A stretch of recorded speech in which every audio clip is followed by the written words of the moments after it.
Welcome to Samba Samba. Enjoy the video. In this video, I will explain how to embed a TradingView chart on your website.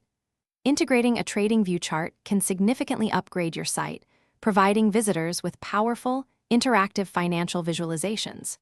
These charts display real-time data for a wide array of assets, from global stocks to cryptocurrencies and forex pairs. We will walk through the simple steps to select, customize, and implement these dynamic tools, ensuring a smooth and professional addition to your online platform. Let's get started. TradingView provides a diverse selection of widgets to suit various needs.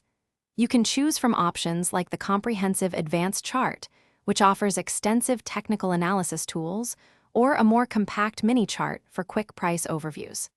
To begin, navigate to the widget library on the TradingView website. There, you will find detailed descriptions and examples for each widget type, helping you decide which best fits your website's design and the information you wish to convey to your users. Once you have chosen your desired widget, the next step is customization. TradingView offers extensive options to tailor the chart's appearance and functionality. You can specify the default symbol, time interval, and select between light or dark themes. Adjust the chart's width and height, choose from various chart types like candlesticks or lines, and even enable or disable specific tools. After configuring these settings to your preference, TradingView will automatically generate the embed code, typically an HTML or JavaScript snippet, ready for your website. With your customized embed code in hand, integrating the chart into your website is straightforward.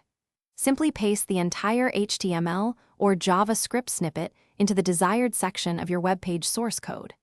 If you are using a content management system, look for an option to edit in text or HTML mode. It is crucial to ensure the container element for your chart has a specified height, especially if using an auto-size option, to prevent display issues. Always preview your page to confirm the chart loads correctly and is fully responsive on various screen sizes. Thanks for watching. Consider subscribing if we helped you.